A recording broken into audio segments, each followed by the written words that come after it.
Buenas tardes, colegas que siguen esta clase de metafísica a través de YouTube. Seguimos con nuestro curso de Metafísica 2. El día de hoy nos ocupa filosofía de China, una introducción somera, tan somera como puede ser, ¿no? La sesión pasada hablamos sobre filosofía de India brevemente y seguimos hoy la ruta de la seda hacia los mares del Pacífico y pues paramos en China, ¿no? Hace poco veía una estadística interesante, ¿no? La mayor parte de la población del mundo, incluso al día de hoy, está en Asia, ¿no? O sea, digamos, el lugar más poblado del mundo es Asia, o la zona del mundo más poblada es Asia, naturalmente, ¿no? O sea, en Asia está China y está la India, ¿no? Entonces, tiene sentido, ¿no?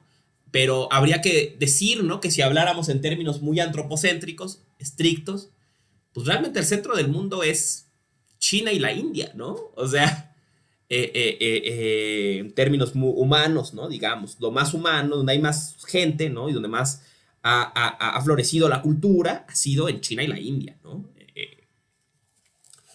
Mucho más que en otras latitudes, ¿no? A pesar de que en los mapas, bueno, siempre, como se ha discutido, están los territorios de Asia siempre se les ve de forma marginada, etcétera, ¿no? Entonces, China tiene otra cuestión, ¿no? Que es un país extremadamente grande. No solo es un país hoy extremadamente poblado, el más poblado, sino extremadamente grande.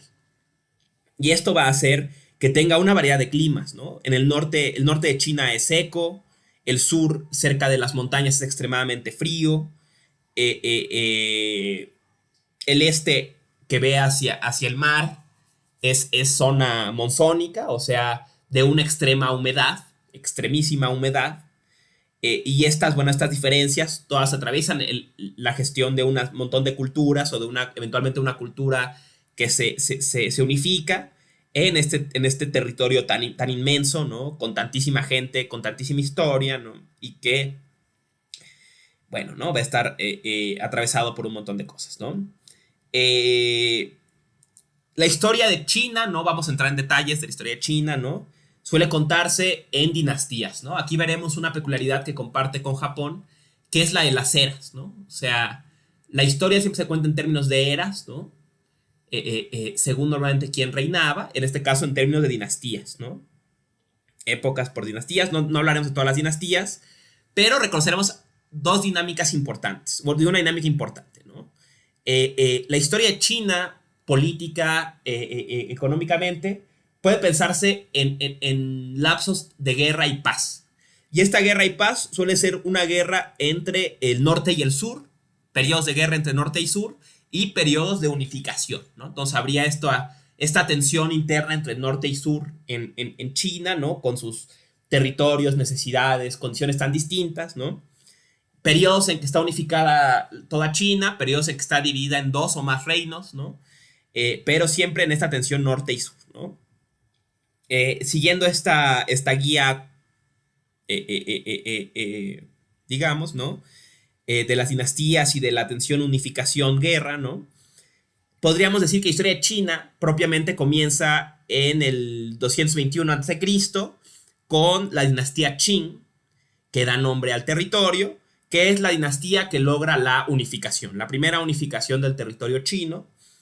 Y bueno, le da el nombre, ¿no? al territorio, ¿no? En el 2021 a.C.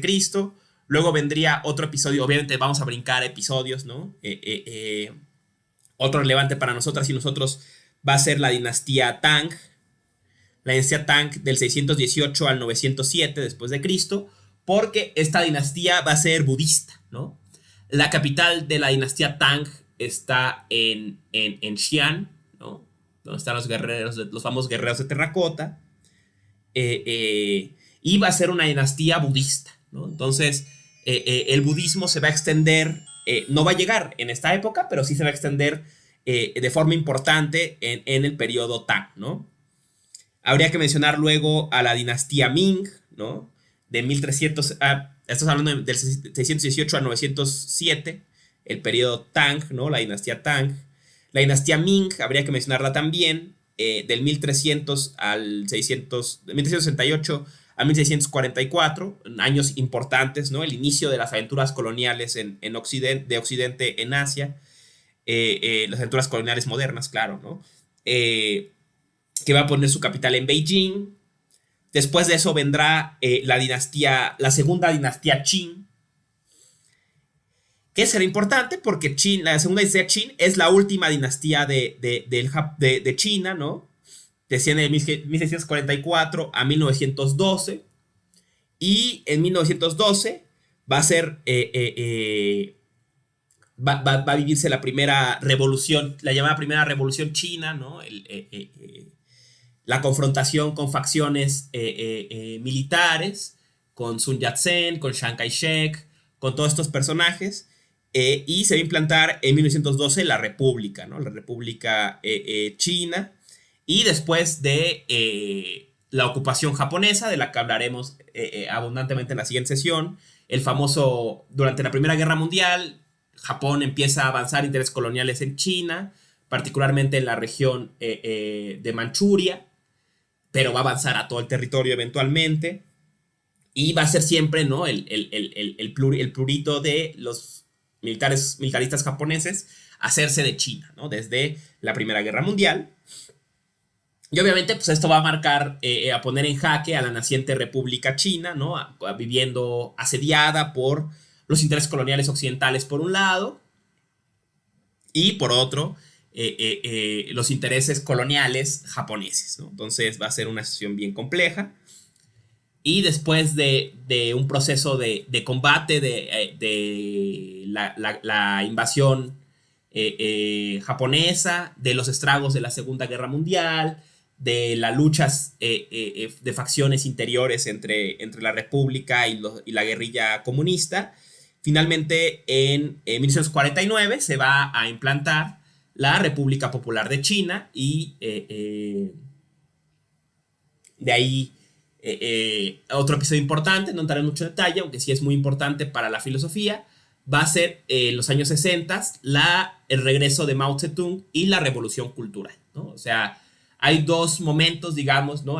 Se da la revolución de 49, se implanta un sistema socialista, al menos de nombre, ¿no? Y entonces se empieza a avanzar en una reforma socialista, pero para los 60 se considera que se ha perdido el camino, y entonces vuelve Mao Zedong a dirigir una revolución de jóvenes particularmente para profundizar, digamos, la revolución socialista, y sobre todo en el ámbito de lo cultural, ¿no? En el ámbito de lo cultural, que del viejo régimen colonial, opresor, imperialista, dinástico, sigue habiendo en la China socialista, ¿no?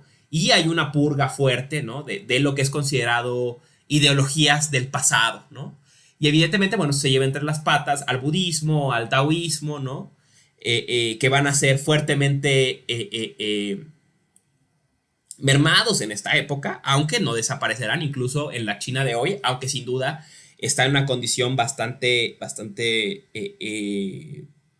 restringida, ¿no? Restringida.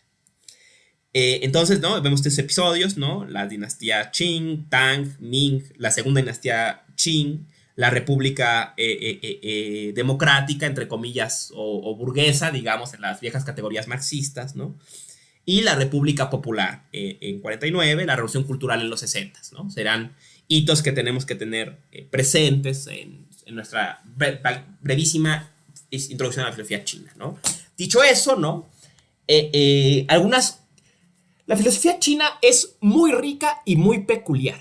Tiene varias marcas que van a distinguirla, ¿no? Y que serán sin duda un filtro que van a transformar las ideas que vengan desde Occidente, incluida la India, o sea, que vengan desde los territorios occidentales, van a pasar por un tamiz de estas ideas o de este estilo chino, y de ahí se van a exportar al resto de Asia Extremo Oriental, a Corea, Vietnam, etcétera, pero mediadas por ciertas ideas muy peculiares de China, ¿no?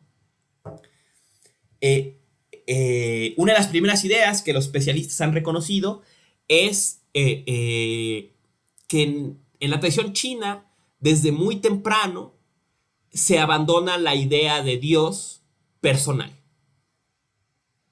El concepto de Dios es reemplazado por el concepto de Tien, de los cielos. Entonces pasa de una imagen de Dios, digamos, como una persona o un ser mítico, a una especie de fuerza o de reino o de leyes, por decirlo así, ¿no? Que son los cielos. Y se habla mucho del mandato de los cielos, ¿no? O sea, como si se reemplazara la voluntad de Dios por el destino, por decirlo en términos occidentales, ¿no? Entonces este concepto de Tien, disculpen mi pronunciación del chino, es terrible, evidentemente, o los cielos, va a ser una categoría fundamental, ¿no? De la mano de este cambio, otro tema importante va a ser que son tradiciones marcadamente humanistas, ¿no? En que el ser humano va a tener un rol mucho más activo, digamos, o importante, de lo que tendrá en otras tradiciones orientales o occidentales, ¿no? O sea, si Dios no es una persona o un agente, pues el único agente es el ser humano, ¿no? Digamos, ¿no? El ser humano ante los mandatos de los cielos o de los dioses, pero no es Dios contra el ser humano, digamos, ¿no? O sea, podríamos decir, ¿no? Análogamente a lo que vimos con Sartre, ¿no? En el existencialismo sartriano, ¿no? Si Dios no existe, si no hay un Dios personal que nos cree exprofeso, entonces, citando al propio Confucio, el hombre es el arquitecto de su propio destino, ¿no? O sea, entonces, el tema del ser humano y el tema de lo político, de la organización política de los seres humanos, va a ser muy importante para la tradición china, porque no va a ser algo dado por Dios, sino que de algún modo el ser humano construye. Habrá una noción de religión, pero no en sentido de volver a pactar con Dios, de religarse con Dios, sino de entrar en consonancia con el mandato de los cielos o las fuerzas, digamos, de esta divinidad abstracta que son los cielos, ¿no? Esto sin duda va a marcar las tradiciones culturales, ¿no? ¿Cuáles son las tradiciones intelectuales importantes de filosóficas importantes en China, ¿no? Hay dos que son, digamos, locales, puramente locales, ¿no? Que es el confucianismo y el taoísmo, ¿no? El taoísmo o taoísmo es complicado. El confucianismo, vamos a despacharlo rápido, ¿no? El confucianismo está centrado en la figura, evidentemente, de Confucio, en las analectas de Confucio, y va a ser una doctrina intelectual cargada particularmente a la antropología, la ética y la política. O sea, ¿quién es el hombre? ¿Qué le corresponde hacer en este mundo? ¿Y cómo entra en relación con otros seres humanos? Será ese el gran tema del confucianismo. El confucianismo será una doctrina marcadamente ética política, ¿no? Debatirá sobre si el hombre es bueno y la cultura lo hace malo, si el hombre es malo y la cultura lo vuelve más recto,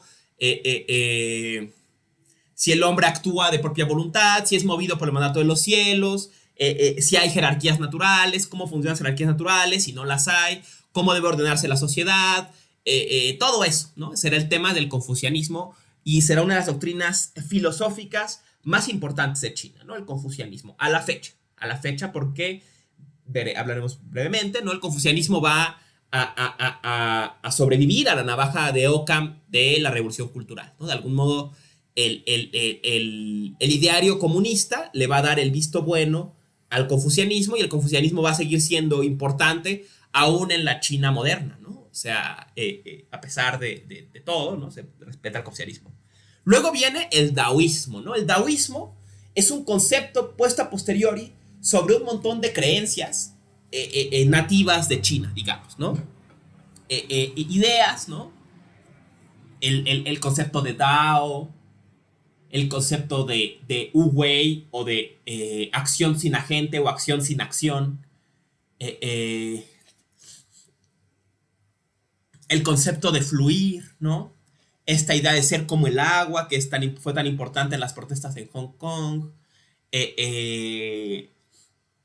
las ideas y el concepto clásico, ¿no? Casi caricaturesco, típico de la filosofía china, que es el concepto de yin-yang, ¿no? El concepto de dualidad y no dualidad, ¿no? Digamos, de la unidad de los dos extremos de las cosas y cómo en una cosa muestran estos dos extremos, ¿no?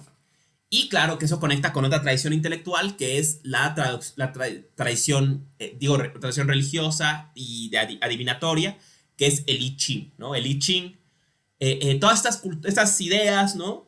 Se suelen englobar en taoísmo, digamos, ¿no? Aunque, insisto, es un término impuesto sobre un montón de creencias, ¿no? Es como si dijeras, chamanismo a todas las religiones de los pueblos originarios de México, ¿no? Sería una caricatura, ¿no? No son esas religiones tan unidas en un solo sistema, tienen creencias distintas, a veces encontradas, pero les dan un nombre, digamos, ¿no? Esta tradición suele, valoraremos más de ella adelante, pero suele centrarse en dos textos, ¿no? En el Tao Te Ching y en el Xuanzi, ¿no? El Tao Te Ching es un, digamos, un libro de,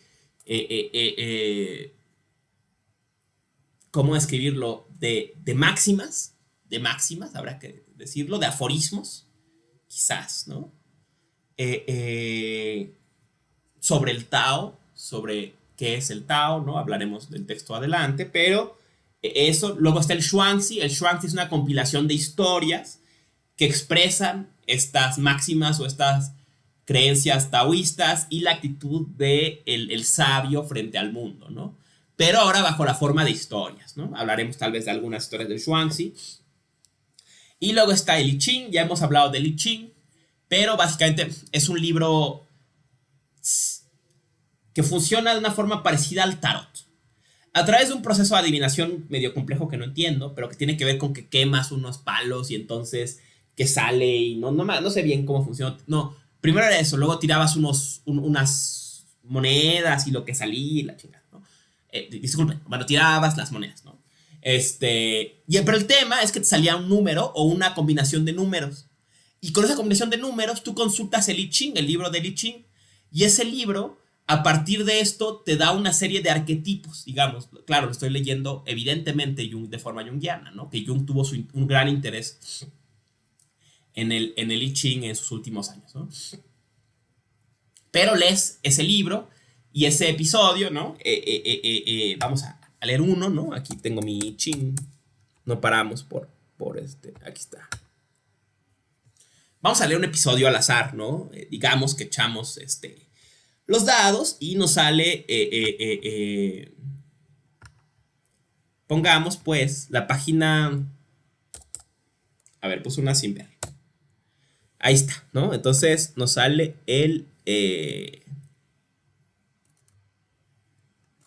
ay, no se marcó, perdón, salió la página 2, voy a entrar, ¿no? A ver, 89 creo que puse, 98 puse. Entonces hacemos esta tirada, ¿no? Y nos sale, no sé, 37, ¿no? La familia, el clan, ¿no? El hexagrama representa las leyes, el rigor que rige dentro de la familia, la línea más alta representa al padre, la más baja al hijo, ¿no? O sea, este es el tirado de la adivinación. El juicio de la familia, la perseverancia de la mujer fructifica. La fundación de una familia corresponde a la relación entre marido y mujer. El lazo mantiene unidad a la familia, radica en la lealtad y la perseverancia de la esposa. Su fugar dentro de la familia está subordinado al marido, ¿no? La imagen. El viento viene con fuerza del fuego. La imagen de la familia, el hombre superior de sustancia a sus palabras y duración a su manera de vivir. El calor crea energía. Se representa por el viento que nace del fuego, corresponde a la influencia del trabajo, las líneas. 9 en la base significa retraerse con la familia, los remordimientos desaparecen. ¿Por qué? No sé por qué salió uno tan machista, ¿no? Pero bueno, ¿no? El rey simboliza el hombre paternal, ¿no? El punto es, ¿no? O sea, ya ojeado este pasaje del I Ching, ¿no? Es que haces esta tirada, no sé bien, no me acuerdo bien cómo funciona, creo que hay varios métodos, ¿no?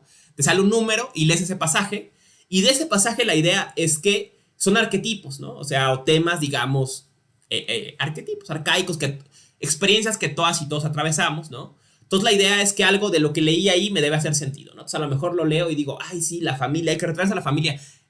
Ya voy a dejar de ponerle el cuerno a Panchito, ¿no? Y ahorita le hablo a mi amante y digo, ¿sabes qué? Ya estuvo porque ya pensé y la familia es bien importante, ¿no? O a lo mejor digo, no, pues, la neta es que ni tengo pareja, pero el trabajo, el valor del trabajo. Entonces voy a echarle más ganas a mi clase. O retraerse a la familia. Ah, ya es un montón que no le hablo a mi mamá, ¿no? O algo así, ¿no? Si entienden a lo que me refiero. O sea, como cuando te tiran las cartas, ¿no? Sobra decir que las pobres cartas no tienen un poder adivinatorio como se le espera el usuario occidental moderno, ¿no? Sino te hacen reflexionar sobre hitos que todos trazamos en la vida. No sé, un gran reto. Hay un gran reto en tu camino. Bueno, ¿cuál es mi gran reto? Acabar el doctorado, bajar de peso, educar a mi gato, comprar una casa, dejar la droga, dejar de serle infiel a Panchito, no sé, algún reto me atraviesa. Entonces, lo que me llama el tarot es a reconocer ese reto, ¿no? A través de estos arquetipos que todas y todos vivimos, ¿no? Aquí, por ejemplo, está el tema, bueno, de la familia, ¿no? Y particularmente tal vez de la relación de pareja. Entonces, yo lo leería y diría, ah, sí, la relación de pareja, ¿no? Entonces, bueno, breve visión de lo que es el I Ching, ¿no? Otras dos filosofías importantes o tradiciones intelectuales importantes que atraviesan China, pero que no nacen en China, pero se transforman fuertemente en China, son el budismo, ¿no? El budismo que veremos llega alrededor del alrededor del siglo II, ¿no? A China y se va, bueno, a transformar fuertemente. Y la otra es el marxismo, ¿no? O sea, el marxismo es una tradición intelectual que influye fuertemente en China, particularmente del siglo XX, ¿no? Entonces, es más, esperen un momento, tengo una curiosidad que les va a gustar.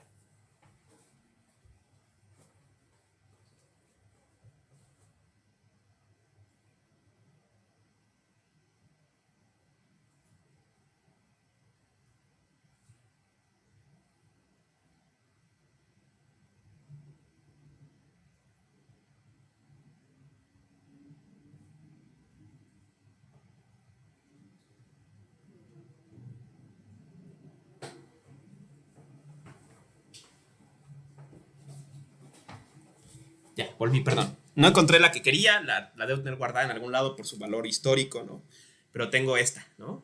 Este libro es tal vez uno de los libros más impresos de la historia, ¿no? Las famosas infames citas del presidente Mao Zedong, ¿no? Que ofrece, bueno,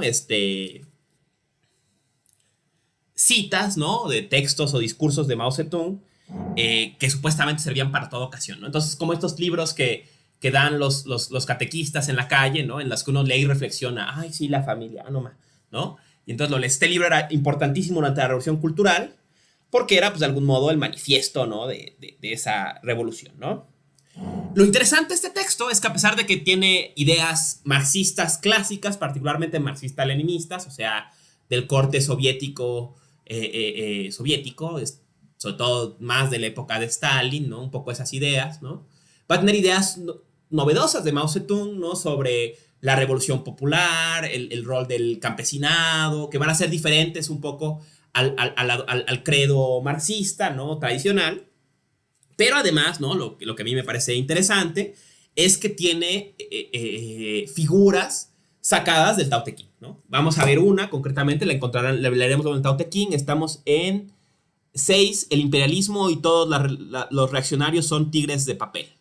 Todos los reaccionarios son tigres de papel, parecen temibles, pero en realidad no son tan poderosos. Visto en perspectiva, no son los reaccionarios, sino el pueblo quien es realmente poderoso, ¿no? Entonces, eso dijo el presidente Mao Zedong en una conversación con la corresponsal norteamericana. Entonces, ahí está, Mao Zedong dijo eso y ahora es palabra santa, ¿no? Pero lo interesante es esta figura de los tigres de papel, ¿no?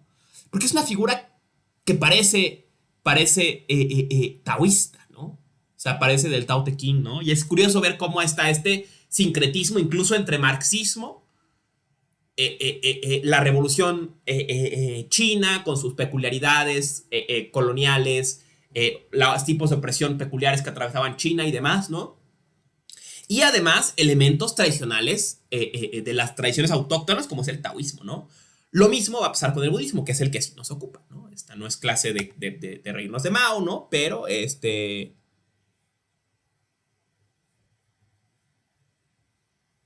Ah, misterioso, ya. Perdóname, viejo. Ya.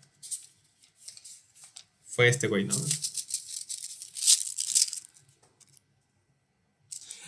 Seguro fue él, ¿no? Le hizo gracia. Pero, o sea, bueno, ¿no? Piensen la influencia, ¿no? Edición en lenguas extranjeras, Pekín, 1974, ¿no? O sea, imagínense este libro, qué viaje hizo desde Beijing hasta uno de libros viejos donde yo lo compré, ¿no? No, lo que les iba a mostrar, que tengo una edición en chino, ¿no? No sirve de nada, pero se editaron tantas que puedes comprar en cualquier lugar de antigüedades, particularmente antigüedades de la guerra. Siempre hay ese libro, en chino incluso, ¿no? Se puede conseguir con cierta facilidad porque imprimieron a madres, ¿no? En fin, entonces entramos a entrar de lleno al taoísmo, ¿no? ¿Cómo cambió el budismo? Ya hablamos de cómo cambió el marxismo, cómo el marxismo fue mediado, ¿no? Por las experiencias peculiares chinas y también por su herencia cultural. Pero lo mismo pasa con el budismo, ¿no? El budismo va a ser fuertemente transformado tras atravesar China, ¿no? Va a haber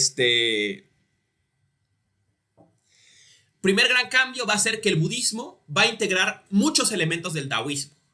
Entonces, tradiciones budistas que se gestan fuertemente en China van a abrevar mucho del taoísmo y así van a viajar a otros lados. Ejemplo paradigmático, que es el que nos ocupa, el Zen. El Zen no puede entenderse en términos de la pura tradición budista de la India. Tiene que tener este otro componente que es las tradiciones taoístas, ¿no? Temas como el Wu Wei, ¿no? El no hacer, van a ser muy importantes. La afirmación de la inmanencia o la cotidianidad van a ser muy importantes, ¿no? La importancia del concepto de ta, ¿no? O la talidad de las cosas tal cual son, va a ser muy importante. Va a haber una fuerte inclinación no antiintelectualista, ¿no? Contra la tradición esotérica intelectualista de la India, ¿no? El budismo chino va a ser mucho menos rebuscado y va a favorecer, en cambio, estilos como son el diálogo, como son la prédica a la asamblea de monjes, ¿no? Y digamos, y va a bajar la importancia de estilos como la glosa, ¿no? La glosa de los sutras. Entonces va a ser más importante la experiencia personal de la iluminación a la interpretación de los sutras, ¿no? Va a adoptarse desde China un dicho que luego será importante en Japón, de bueno, eso dicen los sutras, pero ¿tú qué dices? ¿No? O sea, yo ya sé lo que dice Makakasho y no sé quién, ¿no? Lo que dice Nagarjuna, pero ¿tú qué dices? ¿No? ¿Tú cómo pones la cuestión? ¿No? Y se le va a dar importancia a este tipo de prácticas y se va a debilitar, ¿no? La búsqueda intelectual de la iluminación en favor de la búsqueda a través de la práctica, ¿no? O sea, digamos, ¿no? Otro tema importante, se va a abandonar en buena medida la idea de reencarnación, ¿no? El tema de la reencarnación va a perder mucha fuerza porque choca con el culto a los ancestros, ¿no? Que es importante en las religiones tradicionales en China y también en Japón, ¿no? La idea de que tus ancestros te cuidan y el altar a los ancestros, todo esto. Bueno, si tu abuelita reencarna en otra era cósmica, pues no te está cuidando, obviamente, ¿no? Entonces esta idea no se va a desmentir plenamente, pero se va a ir más bien como desdibujando. Ya nadie va a hablar de ella y como que va a perder importancia el tema de la reencarnación. Entonces, el tema de la reencarnación va a perder importancia, ¿no? A partir de China, ¿no? Dicho esto, ¿no?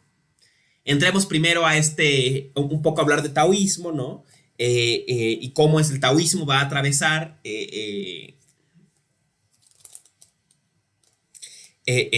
o influir al budismo, ¿no? Hablar de taoísmo es hablar de una serie de tradiciones que se remontan más o menos al 400 a.C., ya dijimos tradiciones locales, algunas encontradas, pero veremos con temas comunes, ¿no? Voy a leerles pasajes del Tao Te Ching y glosarlos un poco, ¿no? Vamos a ver varios, son muy breves, ya los leyeron ustedes, leeré algunos en parte, otros completos, y bueno, noten que las traducciones pueden ser ampliamente diferentes, ¿no? Una belleza del Tao Te Ching, que desgraciadamente no se puede ver más que en el chino, es que hay mucho juego de palabras y juego iconográfico, o sea, el uso de los caracteres con ciertas insinuaciones o juegos de palabras que es imposible rescatar en lenguas occidentales, ¿no? Entonces, las tradiciones pueden diferir muchísimo y los especialistas del Tao Te Ching insisten en que no hay ninguna que sea buena, ni ninguna que sea mala. Entonces, cualquiera da igual, ¿no? O sea, todas captan un matiz del Tao Te Ching. Entonces, la que tengan, la que consigan, es buena, ¿no? Entonces empecemos, ¿no? Con el primer episodio, el más famoso, ¿no? El Tao que puede ser expresado no es el Tao absoluto. Los nombres no pueden decirse, los nombres que pueden decirse no son los nombres del Tao absoluto. Lo sin nombre es el origen del cielo y la tierra. Lo nombrado es la madre de todas las cosas. Así, el que se libera de la pasión ve el secreto de la vía, el que contempla la vida, Así, el que se libra de la pasión ve el secreto de la vida, y el que contempla la vida con pasión ve sus resultados manifiestos. El secreto y sus manifestaciones son de la misma naturaleza, reciben distintos nombres cuando se hacen manifiestos. A ambos se les puede llamar el misterio cósmico. El misterio de los misterios es la puerta del secreto de toda vida, ¿no? Entonces aquí vemos una dicotomía entre lo manifiesto a través del lenguaje y lo que se rehúsa a ser manifiesto, ¿no? El Tao es clarísimo. El Tao que puede ser expresado no es el Tao absoluto, ¿no? O sea, pero lo que dice más adelante, el secreto y sus manifestaciones son de la misma naturaleza. Entonces hay un secreto, ¿no? Algo que se sustrae, que es lo absoluto, y algo que se expresa, ¿no? Lo que tiene nombres, no es el Tao absoluto, pero de algún modo es de su misma naturaleza, ¿no? Segundo, famosísimo también, cuando todos los hombres reconocen lo bello como tal, surge el reconocimiento de lo feo. Cuando todos los hombres reconocen lo bueno como tal, surge el reconocimiento de lo malo. Así el ser y el no ser se engendran mutuamente. Lo difícil y lo fácil se complementan mutuamente. Lo largo y lo corto contrastan entre sí. Lo alto y lo bajo son la medida el uno del otro. El tono y la voz se armonizan mutuamente. Delante y detrás se acompañan mutuamente. Por eso el sabio conduce sus asuntos sin actuar. Predica la enseñanza sin hablar. Todas las cosas se manifiestan, él no las rechaza. Les da vida, pero no se apodera de ellas. Actúa, pero no se apropia. Realiza su tarea, pero no se atribuye ningún mérito. Y precisamente porque no se atribuye ningún mérito, el mérito no se le puede arrebatar, ¿no? Entonces, vemos dos cuestiones, ¿no? Por un lado, volvemos sobre el tema de la crítica al lenguaje, en este caso, a las distinciones, ¿no? O sea, cuando nace lo bueno, nace lo malo. Cuando nace lo bello, nace lo feo, ¿no? Pero el sabio se conduce no hace estas distinciones, ¿no? Vemos a partir de este personaje que va a ser pues el paradigma del que sigue el Tao, ¿no? El sabio sigue el Tao y por eso aparece otro concepto, se conduce sus actos sin actuar, ¿no? Aquí aparece el Wu Wei, el no hacer, ¿no? El actuar del sabio es el Wu Wei, el actuar sin acción, ¿no? Habría que decirlo más propiamente, tal vez hacer un poco más claro, es una interpretación, ¿no? El actuar sin agente, ¿no? Lo dice aquí, ¿no? Actúa pero no se apropia. Realiza su tarea pero no se atribuye ningún mérito, ¿no? O sea, hace lo que hace sin ser agente, digamos, o en términos de Eckhart, ¿no? No es él el que actúa, es Dios o el Tao quien actúa a través de él, ¿no? El 4 leemos, el Tao es un recipiente vacío que nunca se puede llenar, es insondable, es como la fuente de todas las cosas, redondea sus filos cortantes, desenreda sus nudos, modera su luz, cubre su tumulto, pero permanece transparente como el agua quieta. No sé de quién es hijo, es una imagen de lo que existió antes que los dioses, ¿no?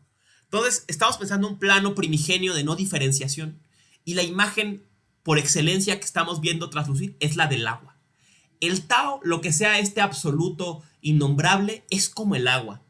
¿Por qué? ¿No? Esta imagen me encanta. Redondea los filos cortantes de las cosas, ¿no? Por un lado, nos recuerda al océano, ¿no? Que redondea el cristal, por ejemplo, ¿no? Algún guarro se toma su chela, ¿no? La tira al mar, evidentemente, porque el planeta va a durar habitable para siempre, ¿no? Entonces ahí se va su chela para siempre, ¿no?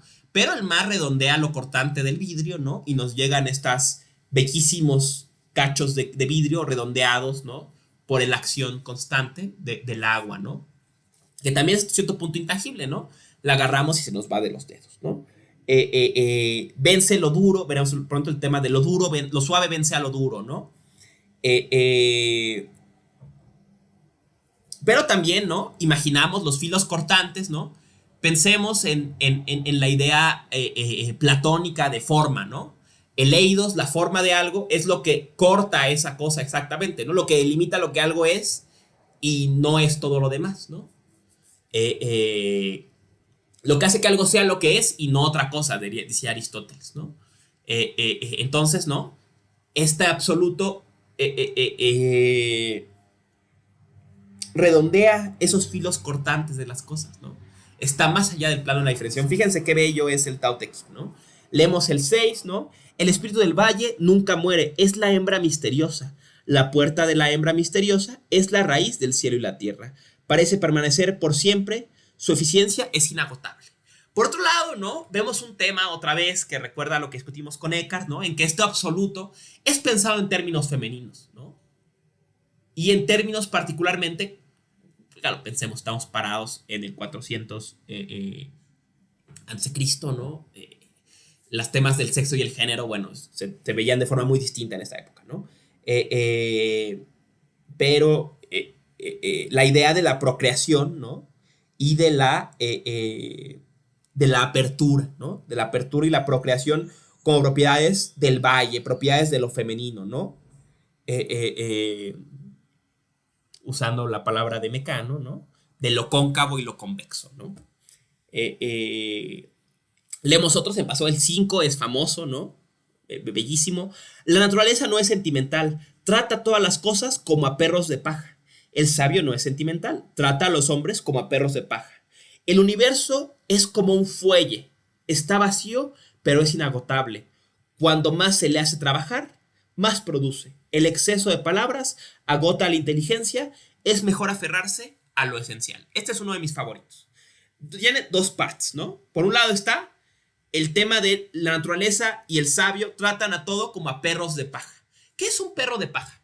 El perro de paja recuerda a los judas que se utilizan en Semana Santa, ¿no?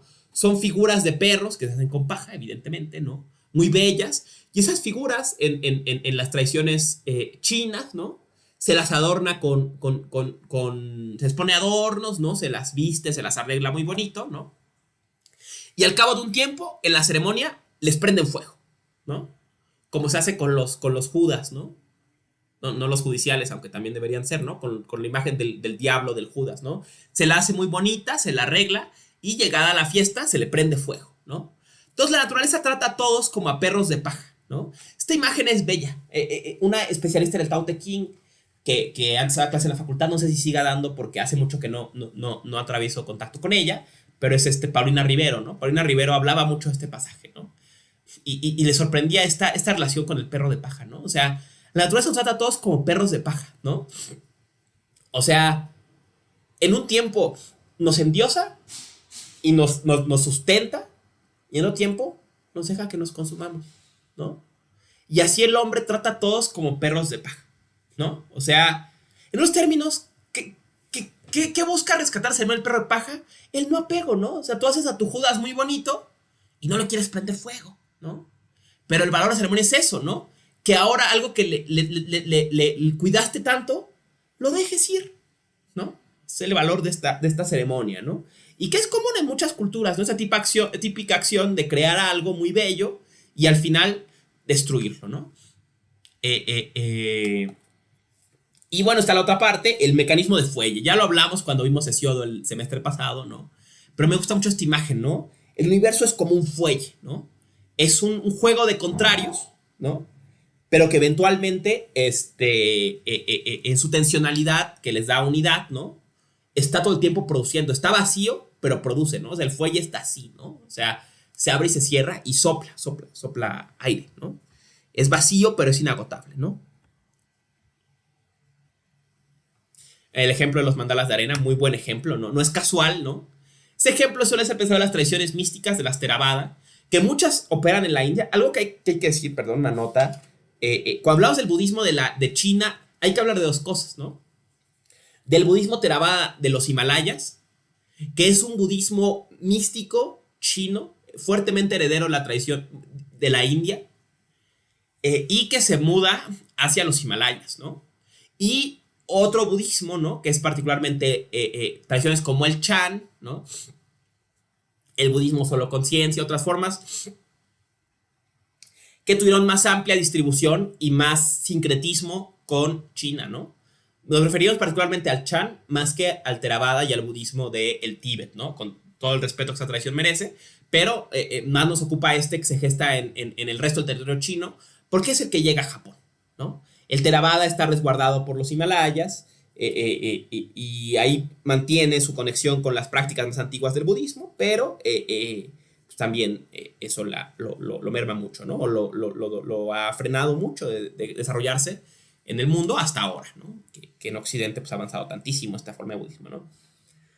El 8 me encanta. El hombre superior es como el agua. El agua beneficia a todas las cosas y no compite con ellas. Habita en los lugares humildes que todos desdeñan, pero ella está cerca del Tao. O sea, el agua de los elementos es lo más parecido al Tao, porque no hace diferencia, ¿no? En su morada, el sabio ama la tierra humilde, en su corazón ama lo que es profundo, en sus relaciones con los demás ama la bondad, en sus palabras ama la sinceridad, en el gobierno ama la paz, en los negocios ama la habilidad y en sus acciones ama escoger el momento oportuno. Como no pelea con nadie, nada se le reprocha, ¿no? Este episodio siempre he pensado que lo rescata Jodorowsky en El Topo, ¿no? En el último de los pistoleros, ¿no? Vence al topo porque no lo puede vencer nunca, ¿no? Pero bueno, quien conoce la película sabe qué pasa, ¿no? Vamos a saltarnos bueno, no, vamos a leerlo porque me gusta lo que dice sobre las propiedades, es bello. Yo siempre recuerdo esto a la gente cuando anda con sus lujos, ¿no? Si tentas un arco hasta el punto máximo, desearás haberte detenido a tiempo. Si afilas demasiado el filo de una espada, esta no durará mucho tiempo. Si el oro y el jade llenan tu casa, no podrás guardarlos con seguridad. Enorgullecerse de la riqueza y el honor es echar las semillas de la propia caída. Retírate cuando tu trabajo esté terminado. Este es el camino del cielo, de los cielos. Y aquí está la figura de los cielos, ¿no? Pero me gusta este episodio y en otra traducción dice, si tienes mucho oro y jade, te costará encontrar una buena cerradura, ¿no? Es un episodio bello y sobremanera profundo, ¿no? Yo lo pienso, y es bobo, claro, en mi vida punk hippie treintona que llevo, ¿no? Lo vivo mucho con las bicicletas, ¿no? La banda se compra unos bicicletones, ¿no? Y luego, ¿cuál es su problema? Pues que se las roban, ¿no? Y tengo queridos amigos que tienen unas bicicletotas de carbono, pero nada más pueden correrlas en el autódromo porque no pueden dejarlas en ningún lugar, ¿no? Y pienso en el Tao Te Ching, ¿no? Si compras una bici ostentosa, no hallarás cadena que la proteja, ¿no? Será difícil encontrar cadena que la proteja, ¿no? El 9, el 11, este era de los favoritos de Heidegger, ¿no?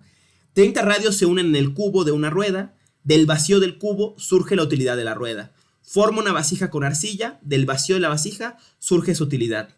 Abre puertas y ventanas en las paredes de una casa, del vacío de la apertura surge la utilidad de la casa. Así pues, con la existencia de las cosas nos beneficiamos y la no existencia de las cosas nos es útil.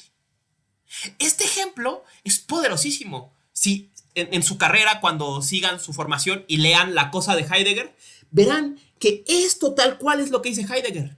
La jarra es útil por las paredes que tiene, resguardan un vacío. Si la jarra fuera toda llena, no serviría para nada. La jarra sirve por el vacío que tiene, ¿no? Lo miras pero no lo ves. Se le llama lo invisible. Lo escuchas pero no lo oyes. Se le llama lo inaudible. Lo tocas pero no lo sientes. Se le llama lo intangible. Estas tres cualidades son insondables y juntas constituyen el uno, ¿no? 14, ¿no? Vamos a más adelante, ¿no? Aquí empieza a aparecer otro personaje que es el soberano, ¿no? Estamos en el 17. Los mejores soberanos del pueblo el pueblo apenas sabe que existen. Después vienen aquellos a quienes aman y ensalzan. Después aquellos a quienes temen. Y finalmente aquellos a quienes desprecian. Cuando no gozan de la confianza del pueblo, la pierden y entonces recurren a los juramentos. Con los mejores ocurre que, una vez que han terminado su obra, el pueblo dice, lo hemos hecho nosotros mismos. Este pasaje es bellísimo, de una belleza infinita. Y sin duda, bueno, nos conmueve, al menos a mí, ¿no? En esta época de campañas electorales, ¿no? El mejor soberano, el pueblo apenas sabe que existe. Después vienen aquellos a quienes aman y ensalzan. Nosotros conocemos a un par de estos. Después aquellos a quienes temen. Otro tanto de esos. Yo conozco un par de estos, ¿no? Y finalmente aquellos a quienes desprecian.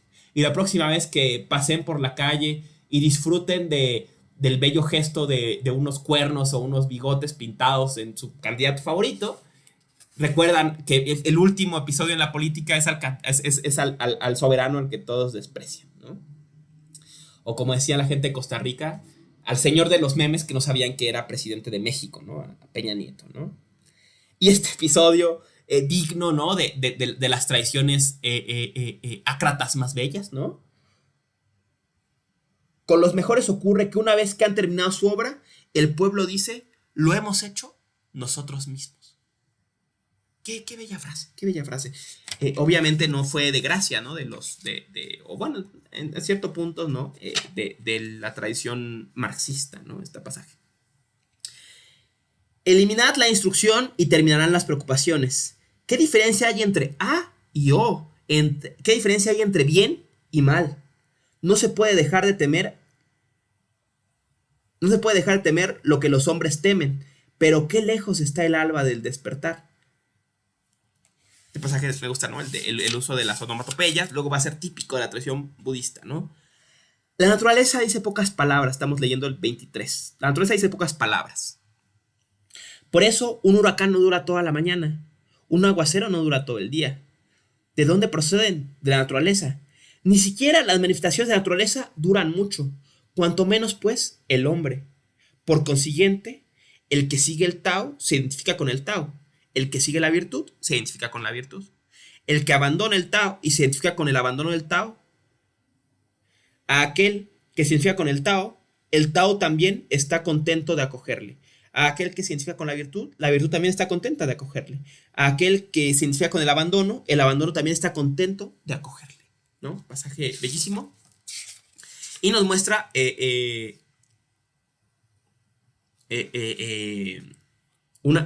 dos cosas, ¿no? Una, el tema de la finitud, ¿no? Un aguacero no dura todo el día, un huracán no dura toda la mañana. Otra cosa, ejemplos de pueblos del monzón, ¿no? El aguacero, el huracán, faltaba el terremoto, ¿no? Para redondear todos los ejemplos típicos de esta zona del mundo, ¿no? De la naturaleza, las manifestaciones de la naturaleza no duran mucho, ¿no? Recordará esto un pasaje que veremos de Dogen, el pasaje de Uji, ¿no? Por un tiempo.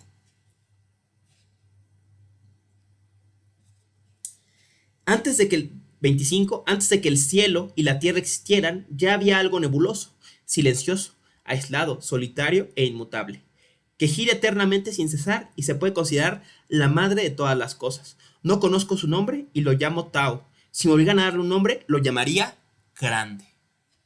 Bellísimo pasaje, ¿no? Lo pesado es raíz de lo ligero. Lo quieto domina lo agitado. Por eso el sabio viaja todo el día, pero no se para del carro de provisiones. Aunque está rodeado de honores y gloria, vive en paz y pausadamente. ¿Cómo puede el rey con 10,000 carros obrar con ligereza en el imperio? En la frivolidad el centro se pierde. En la acción apresurada se pierde el autodominio. Otro bellísimo sobre el soberano, ¿no? La relación, otra relación entre lo pesado y lo ligero, ¿no? Una relación que luego Kundera va a reflexionar sobre ella en su literatura, ¿no? La imagen bellísima, ¿cómo puede el rey con 10,000 carros obrar con ligereza en el imperio, ¿no? O sea, bueno, habla por sí mismo, ¿no? A veces con el Tao Te Ching pasa que parece que la explicación sale sobrando, ¿no? Al llamar la atención sobre los pasajes, tal vez sería lo único que en mi humilde capacidad puedo hacer, ¿no? Entonces, 32, ¿no? Dice, el Tao es eterno y carece de nombre, aunque en su simplicidad primordial es pequeño, nadie puede utilizarlo. Si los reyes y varones atuvieran a él, todo el mundo se le sometería espontáneamente. El cielo y la tierra se unirán y dejarán caer dulce rocío. El pueblo, sin necesidad de órdenes, vivirá en armonía, ¿no? Dice Nishitani en La religión y la nada, ¿no? Habla sobre esta dinámica del, un poco vuelve a ser un tema hegeliano, el amo y el siervo, ¿no? Y dice, quien despierta a la vacuidad, al shunyata, es el siervo de todas las cosas. Pero al final, el siervo de todas las cosas es el soberano de todas las cosas. ¿Por qué? Si las cosas como son están bien, todo es como tú quieres. Si aceptas las cosas en su totalidad, todo es como tú querías. Recuerda ese episodio de Eckhart, ¿no? Donde fui lo que quise y quise lo que fui. Así es el mundo y yo así lo quise. Yo así quise que fuera. Así está bien, ¿no? Recordemos a Bart Simpson cuando estaba intentando educar a ayudante de Santa, ¿no? Y le intenta dar instrucciones. Siéntate, rueda. Vete para allá. Camina para allá. No me hagas caso. Huele el trasero del perro, ¿no? Si yo le ordeno, Eidenai, duérmete dándome en la espalda. Estoy viendo a mi gatita en este momento, perdón, ¿no? Pues Eidenai siempre me obedece. Eidenai, no me hagas caso. Eidenai, rasguñame. Eidenai, vete a tu cuarto. Eidenai, come croquetas. Eidenai, toma agua de la llave, ¿no? Si yo acepto a Eidenai como es, pues siempre hace lo que yo quiero, ¿no? Y piensa, ¿no? En esta figura del soberano. 37. El Tao nunca actúa y sin embargo hace todas las cosas. Si los reyes y los varones se atuvieran al Tao, el mundo se reformaría por sí solo. El retorno es la acción del Tao. La suavidad es la función del Tao. Las cosas de este mundo vienen del ser y el ser viene del no ser, ¿no?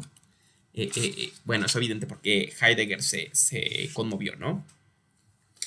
El 42, ¿no? Del Tao nació el 1, del 1 el 2, del 2 el 3, del 3 todas las cosas. Todas las cosas llevan el yin a su espalda y el yang al frente y alcanza la armonía por la unión de estos dos principios que todo lo llenan.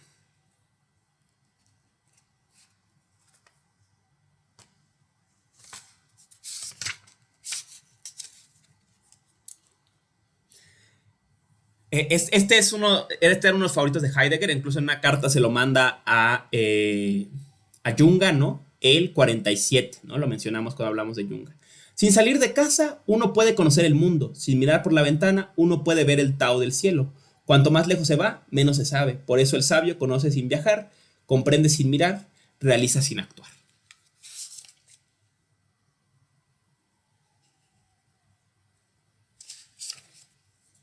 Vamos a leer el...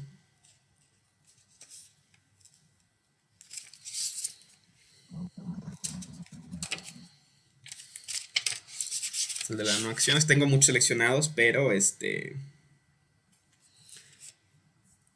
61. Dice, un gran reino debe ser como las tierras bajas, hacia las que confluyen las aguas del mundo. Y debe ser la hembra del mundo. La hembra vence al macho con la quietud y permanece abajo con la quietud.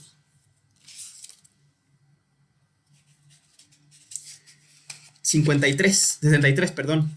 Realiza la no acción, esfuérzate en el no esfuerzo, saborea lo sin sabor, considera grande lo pequeño y pequeño lo grande. Corresponde el audio con la virtud, aborda la dificultad cuando todavía es fácil, aborda lo grande cuando todavía es pequeño. Los grandes problemas del mundo hay que abordarlos cuando todavía son pequeños. Por eso el sabio, que nunca se enfrenta a cosas grandes, realiza lo grande.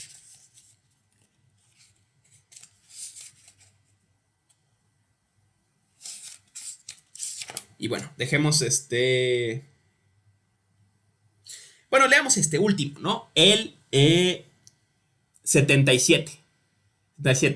El Tao del cielo es semejante a la acción de tensar un arco. La parte superior baja y la parte inferior sube.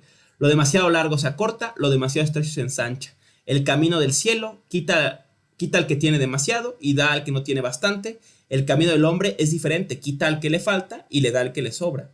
¿Quién tiene de sobra y lo ofrece al mundo? Solo el hombre del Tao. Por eso el sabio actúa, pero no posee, cumple, pero no se atribuye ningún mérito, porque no tiene ningún deseo de parecer superior. Ahí está, Tao Te Ching. No voy a decir más. Nada que diga le va a hacer justicia. Dediquemos este último cacho de la clase a el budismo, ¿no? Eh, eh, Decíamos, ¿no? El budismo llega a China a través de la ruta de la seda, o sea, de esta ruta comercial que se crea entre el Imperio Romano, Medio Oriente, la India y eventualmente China para el comercio de mercancías, principalmente para el comercio de seda, ¿no? O sea, para que la seda llegue desde China hasta el Imperio Romano, ¿no? Entonces, esta ruta de la seda, que le da nombre al famoso mercado clandestino de la Deep Web, que cayó hace ya varios años, Silk Road, no solo fue una ruta comercial, sino fue una ruta cultural, ¿no? O sea, que sirvió de lazo cultural desde Roma, a Medio Oriente, a la India y eventualmente a China, ¿no? A través de esta ruta, ¿no? En el siglo II llega monjes, ¿no? Con los ideales o con las ideas del budismo a China, ¿no? Históricamente esa es la versión, pero míticamente se suele simbolizar esta transición con la figura de este señor, ¿no? De Bodhidharma, ¿no? Aquí está en una bellísima caligrafía en tinta china del maestro Hakuin, ¿no? Aquí hay dos versiones de Bodhidharma, ¿no? Es uno de los temas más clásicos uno de los temas más clásicos del budismo, ¿no? Tal vez las piezas más clásicas son Budas y las que siguen deben ser Bodhidharmas, ¿no? Bodhidharma, ¿no? Según cuenta la leyenda, viajó, estaba practicando en la India y ya a una edad avanzada tomó de su maestro la comisión de viajar a China y llevar las enseñanzas de Buda, ¿no? Entonces desembarca en China y empieza a recorrer China llevando las enseñanzas del budismo. Pero vemos cómo el budismo que se le atribuye no estoy viendo mi celular nada más, no, perdón. No estoy viendo mi celular nada más porque no les quiero hacer caso. Es que aquí tengo el libro, ¿no? Ahí está. No se ve muy bien, pero bueno, está el libro, ¿no? Este es Las Crónicas del Acantilado Azul, ¿no? Este clásico texto del budismo chino, ¿no? Que compila historias de la tradición budista china, ¿no? Particularmente del Zen. Recompila, ¿no? Lo que pasa cuando llega Bodhidharma a China, ¿no? Entonces llega Bodhidharma a China, ¿no? Y cuentan que a su llegada se encuentra con el emperador Hu. El emperador Hu le pregunta cuál es el más alto significado de la verdad sagrada, ¿no? O sea, de la verdad de Buda, ¿no? De la enseñanza de Buda, del Buda Dharma. ¿Cuál es el significado último del Buda Dharma, ¿no? De la enseñanza de Buda. Bodhidharma contesta, vacío, no santidad. Y entonces el emperador le reprocha, ¿quién eres para decir eso, no? ¿Quién tengo aquí delante, no? Y entonces Bodhidharma contesta, yo no sé. ¿Cuál es la suprema enseñanza de Buda? Contesta, le pregunta el emperador Hu a este monje llegado de la India y le contesta, vacío, no santidad. Y entonces le reprocha, ¿no? El emperador Hu, ¿quién eres tú para decir eso, no?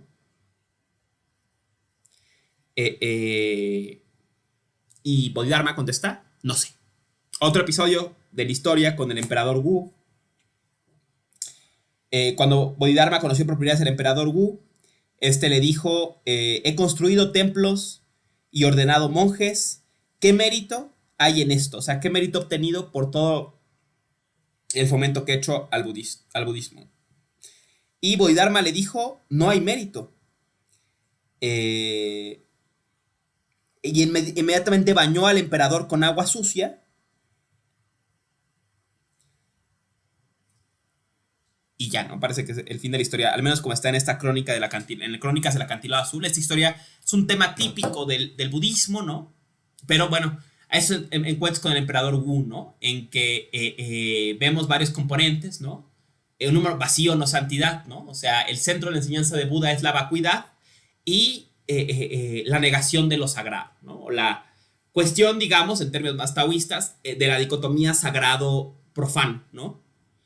si estamos pensando un pensar de la vacuidad absoluta, de la no diferenciación, de la nada absoluta, pues que no santidad, la santidad es una forma a la que nos apegamos, sino que renuncia a todo apego, que apegarnos a santidad y apegarnos a Buda también es mantener un apego, ¿no? Entonces, vacío no santidad. Y es otro episodio. Yo que he hecho tanto por el budismo, ¿qué mérito tiene?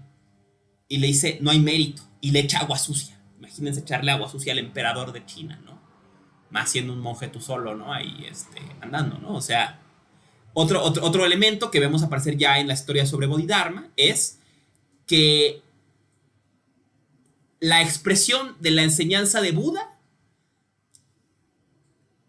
en virtud de que así como de que el Tao que puede nombrarse no es el Tao verdadero, ¿no? De esta máxima del primer pasaje del Tao Te Ching, ¿no? Pareciera que el fondo del Buda Dharma, el vacío no santidad, no se puede expresar en palabras, ¿no? Entonces, ¿cómo expresar lo indecible? ¿Cómo, como dice el Sutra Diamante, ¿no?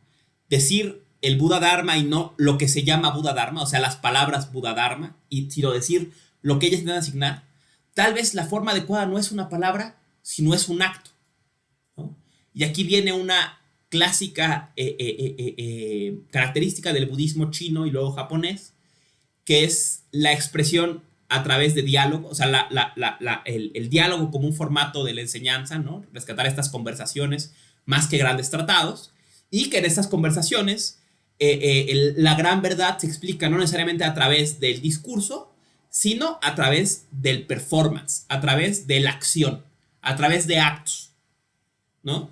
En este caso, echarle agua sucia al emperador, ¿no? No hay mérito, agua sucia al emperador, ¿no? Vamos a ver mucho de esto en la vida de Bodhidharma, claro, y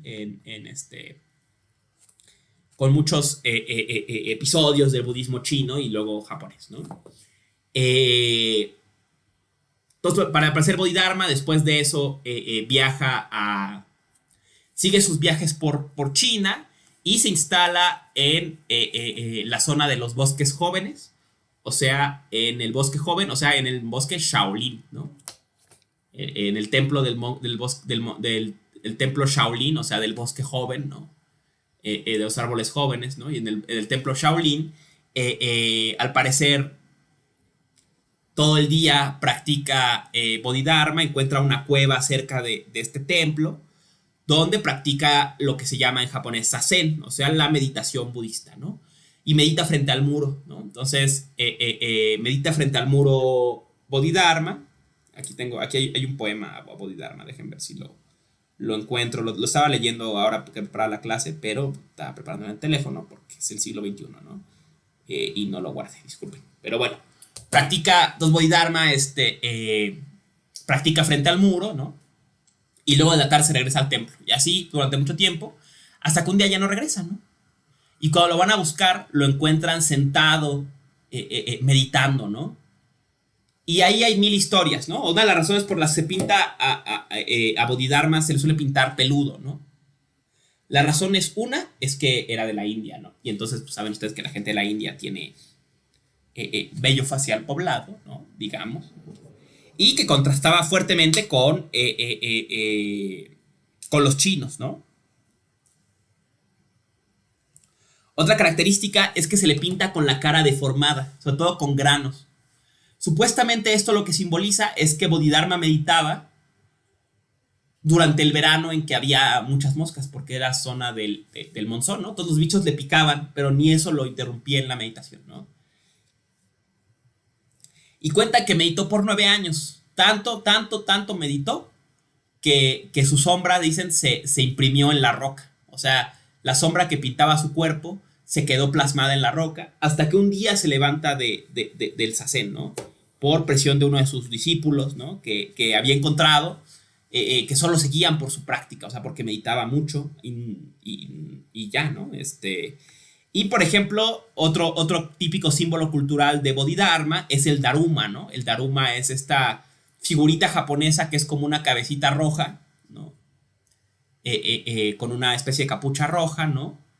Y que suele no tener ojos, ¿no? Saben ustedes, la tradición del Daruma es que cuando uno quiere cumplir un propósito, se lo pide al Daruma y cuando lo logras le pintas un ojo. Entonces un Daruma simboliza dos hitos en tu vida, digamos, ¿no?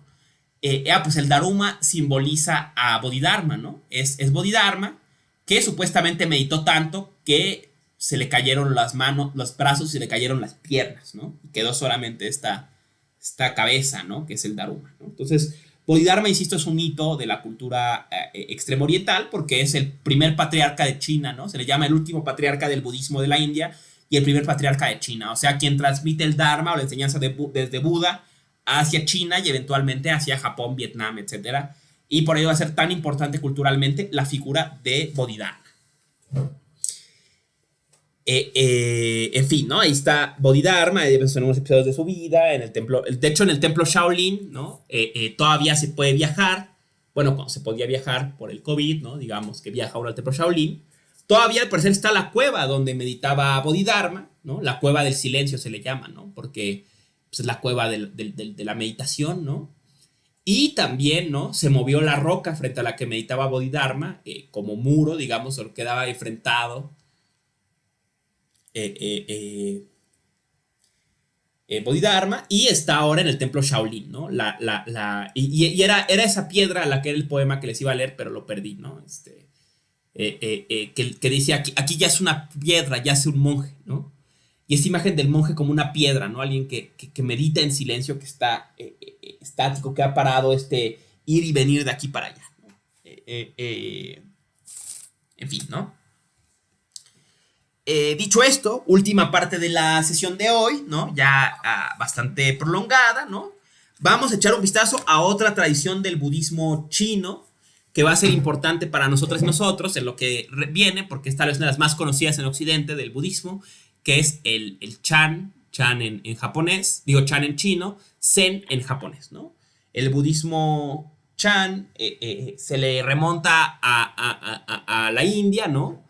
El budismo del dhyana, ¿no? O de la concentración, del estado mental concentrado. El budismo de la meditación, digamos en pocas palabras. El Chan, luego está, el dhyana en la India, luego el Chan en China y eventualmente Zen en Japón, ¿no? El budismo de la concentración. Se desarrolla fuertemente en China y en China va a tener uno de sus patriarcas más importantes, que es el maestro Linchi. El maestro Linchi en chino, Rinzai en japonés. Saben ustedes que quien conozca la lengua japonesa, que hay una situación con el sonido L y el sonido R, ¿no? En que hay un sonido mixto, digamos, que entre L y R, ¿no? Entonces, el ejemplo paradigmático, ¿no? Es que yo me llamo Emiliano en japonés, ¿no? No es que no haya sonido L, sino que hay sonido R híbrido RL, ¿no? Digamos. ¿No? No. Es bueno, ustedes entienden a qué me refiero, ¿no? Entonces, se le llama Linchi en chino y la tradición japonesa trabaja como Rinzai, ¿no? Maestro Rinzai, que va a ser una de las grandes escuelas del Zen. Hay dos escuelas del Zen en Japón, ¿no? La escuela Soto, el budismo Soto, que es el budismo de Dogen, y el budismo Rinzai, ¿no?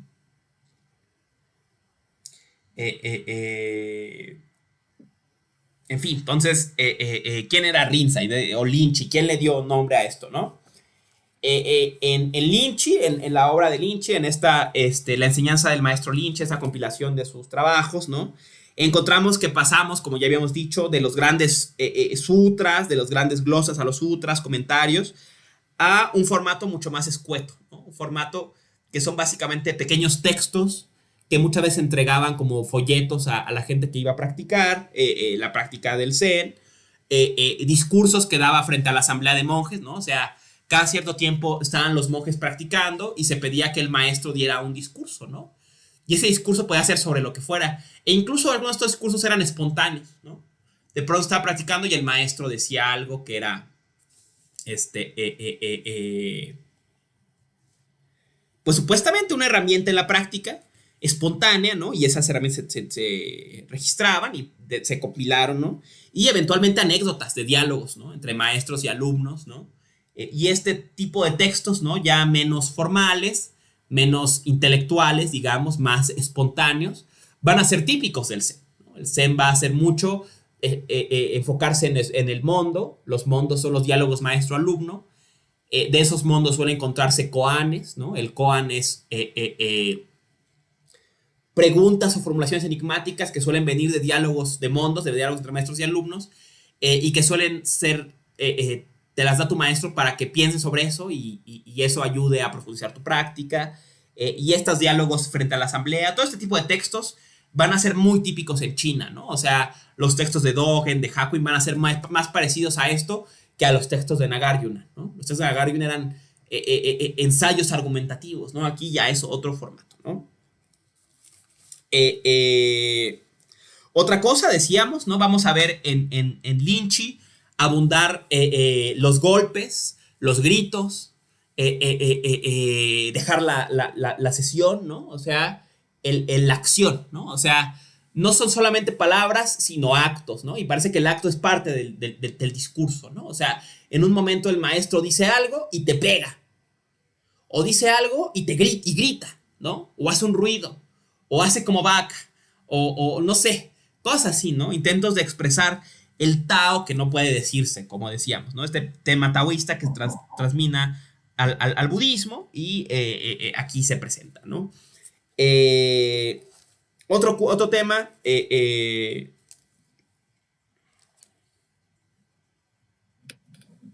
importante, ¿no? El énfasis en la inmanencia, ¿no? O sea, un poco una cosa que...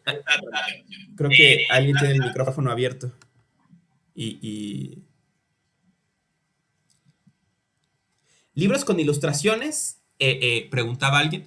Hay varias opciones. Mira, desgraciadamente ahorita no hay bibliotecas, ¿no? O no sé en qué estación estén allá, pero la mejor biblioteca de budismo en México, de la que yo tenga noticias, claro, es la del Colegio de México, ¿no? El Colmex. Pues siempre nos ven como bichos raros cuando vamos allá porque somos de la UNAM, ¿no? Pero pues hay chance, ¿no? Si hay chance de darte una vuelta un día, no sé qué estación estén ahora, creo que ya había alguna apertura, hace mucho que no hablo con amigos del Colmex, ¿no? Pero pues ahí puedes encontrar lo que quieras, ¿no? Esos libros suelen ser desgraciadamente costosos, ¿no? Este libro es de lo conseguí en Tokio, ¿no? O sea, lo veremos cuando hablamos de Japón. Yo, hace algunos años estuve trabajando en Nagoya, ¿no? Con Heisig, ¿no? Y aparte de todo, compartíamos casa, ¿no? Entonces, pues ahí me hice de varios materiales didácticos que traje para clases y demás, ¿no? Que veremos en el curso. Pero a veces son algo complejos de conseguir en México, ¿no? Yo creo que la forma más clavada es Colmex, Amazon, o la ideal, que es de donde yo tengo la mayor parte de mis conocimientos de arte japonés, Internet, ¿no? O sea, busca ilustraciones, ¿no? Ilustraciones de Hakuin, caligrafías de Hakuin, y te salen muchos, ¿no? Creo que el Museo Nacional de Tokio tenía un paseo virtual, ¿no? También vale la pena, aunque, bueno, va a ser pesado, ¿no? Porque hay de todo, ¿no? O sea, hay desde los basamentos del periodo Kofu hasta 700,000 imágenes de Buda, pero hay caligrafías, ¿no? Yo, creo que fue en el Museo Imperial de Tokio, en el Museo Nacional de Tokio, no Imperial hace mucho que no. En el Museo Nacional de Tokio, creo que hay caligrafías de Shinran, ¿no? Creo que había de Dogen, ¿no? O sea, caligrafías directas del maestro Dogen, ¿no? Entonces ahí veías cómo escribía Dogen, ¿no? Y cosas así, ¿no? Impresionantes, ¿no? Vamos a ver fotos, ¿no? Al menos del lugar donde Shinran alcanzó el despertar, ¿no? Está literalmente el pozo que veía mientras meditaba, ¿no? Es un paseo cultural donde Nishida paseaba, ¿no? Cuando iba. Pero bueno, el punto es que, digamos, fuera de la fuente directa, en Japón los libros son bastante económicos, a diferencia de lo demás, ¿no? O sea, no es que sean baratos, es que todo es muy caro, pero los libros están más baratos que lo demás, digamos, ¿no? Y si quieres más, Amazon o el Colmex o Internet, ¿no? O sea, verlas directo en Internet yo creo que son las mejores opciones para hacerse de fuentes, ¿no? Si les interesa más de eso, hay un colega a quien yo respeto bastante, a Mauri, ¿no? Del Colmex, que ahorita creo incluso es el director del posgrado de Asia y África, no sé si sigue haciendo o qué esté pasando, pero a Mauri, especialista en arte japonés y particularmente en arte erótico japonés, ¿no? Eh, eh, es muy bueno. De hecho, publicó, denme un segundo, les muestro otro libro que publicó a Mauri sobre el tema, ¿no?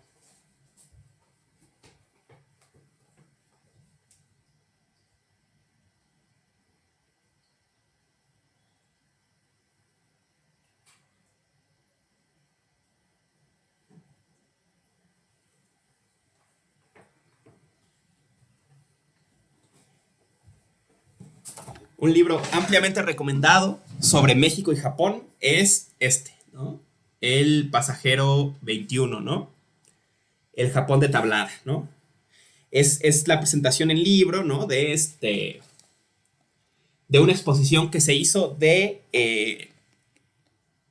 la colección de grabados y de arte japonés que tenía tablada, ¿no? Que estaba en la Biblioteca Nacional y se curó, bueno, toda esta colección, ¿no? Bellísima de tablada, que por cierto vivía cerca del metro entre General Anaya y Tasqueña, ¿no? Tenía una casa estilo... Tuvo varias casas estilo japonés, él estaba obsesionado con Japón, ¿no? Y bueno, es un libro genial, ¿no? Habla de la conexión entre el arte japonés, cómo influyó a los artistas del siglo XX en México, en fin, ¿no? Muy gran libro, editado por varios colegas. A Mauri sé que fue de los organizadores de este evento, y se consigue en Bellas Artes y en el Colmex, probablemente, ¿no? El pasajero 21. Entonces, ese es un buen libro sobre arte japonés. Y ojalá algún día, ¿no? No sé cuándo, cómo, dónde se vuelva a presentar esa exposición, porque es formidable, ¿no? O sea, se presentó en Bellas Artes. Yo tuve ocasión de verla poco antes del cierre. Justo invitó a sus alumnos a Mauri y me colaron ahí. Entonces ahí estuve,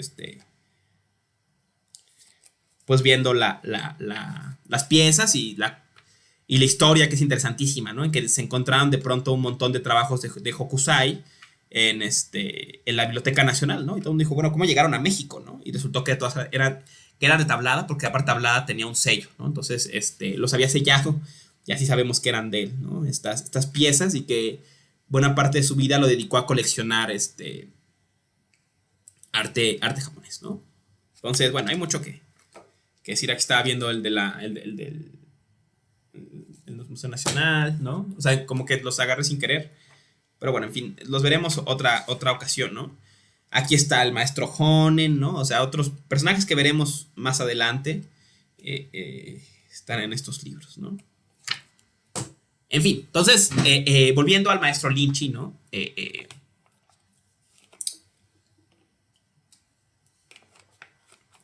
Decíamos, ¿no?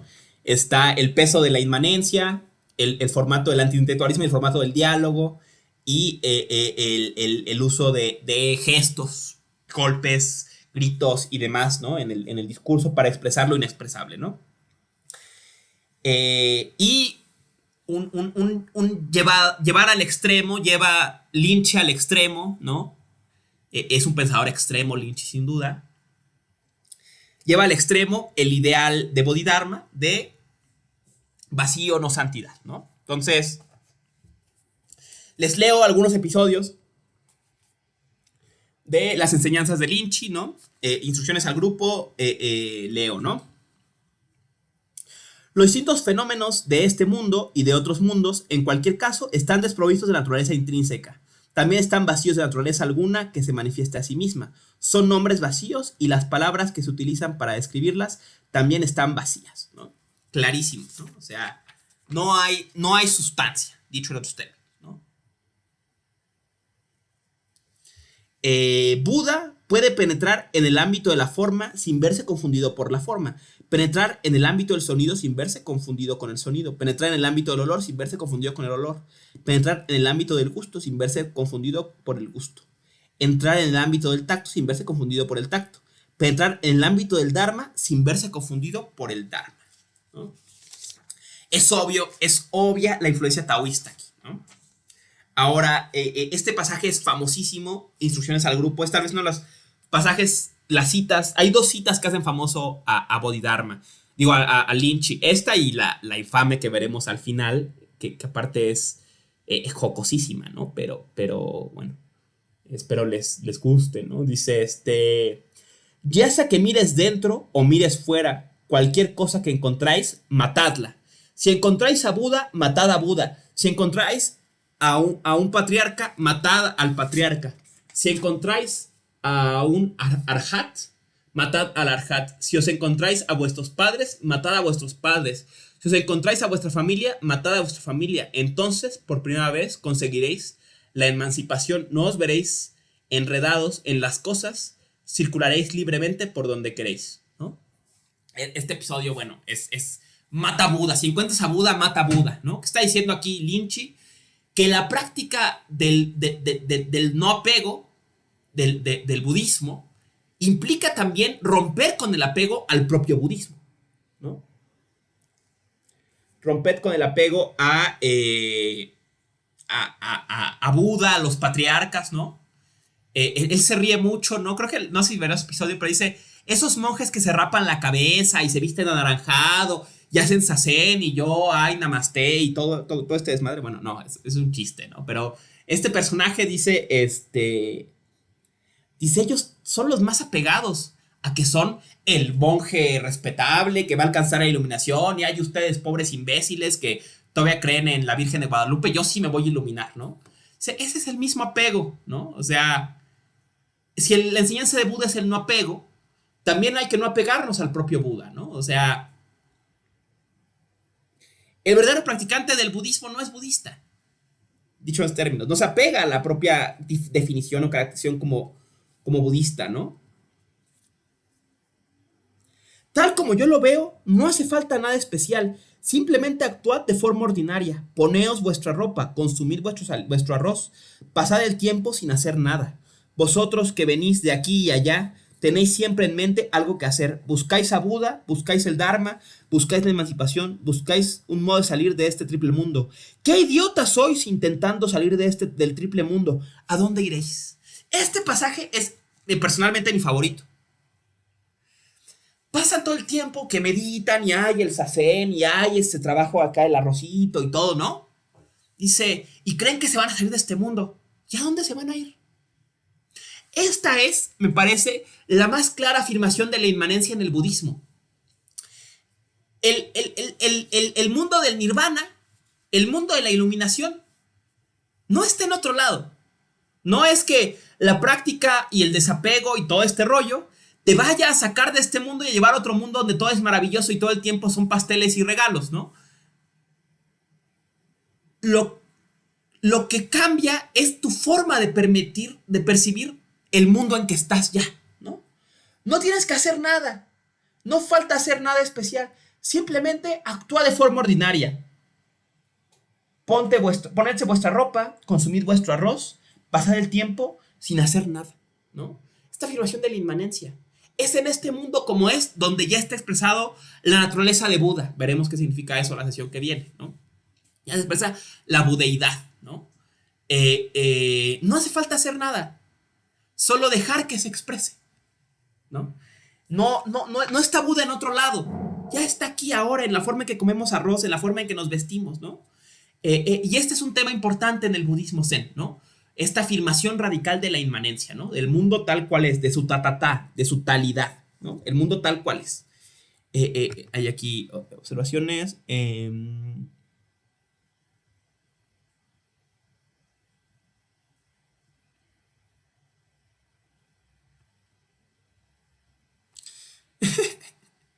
Pasar el día sin hacer nada, ¿no? Y otra cosa, ¿no? ¿No les recuerda esta idea a Lu Wei taoísta, ¿no? Insisto, cómo es la influencia del taoísmo en el budismo en China es crucial, ¿no? O sea, el no hacer, ¿no? O sea, nada más no hagas nada, ¿no?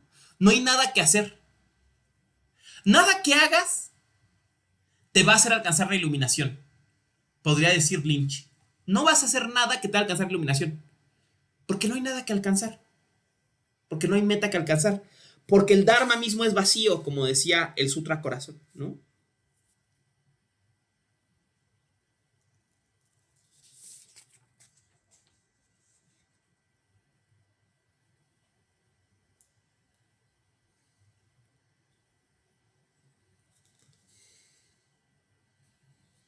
Aquí está.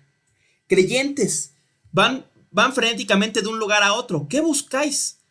Alargando las palmas, la planta de los pies, en peregrinaciones. No hay Buda que encontrar, ni Dharma que conseguir. Si buscáis fuera algún Buda que no posea forma, difícilmente se convertirá en vosotros. Si deseas conocer la mente original, no intentaréis uniros a ella, ni alejaros de ella. Este pasaje es interesante, ¿no?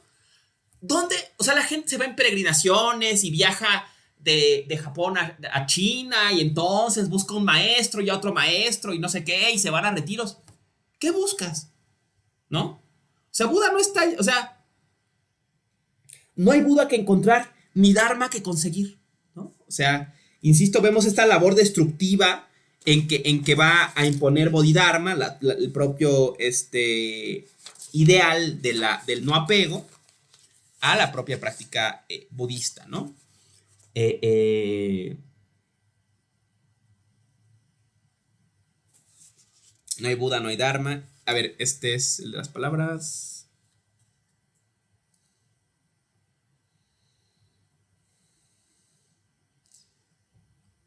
Ah, este es sobre las palabras. Este es bello, me gusta mucho. Existe un hábito limpio y puro. Existe un hábito de no nacimiento. Un hábito del Bodhi.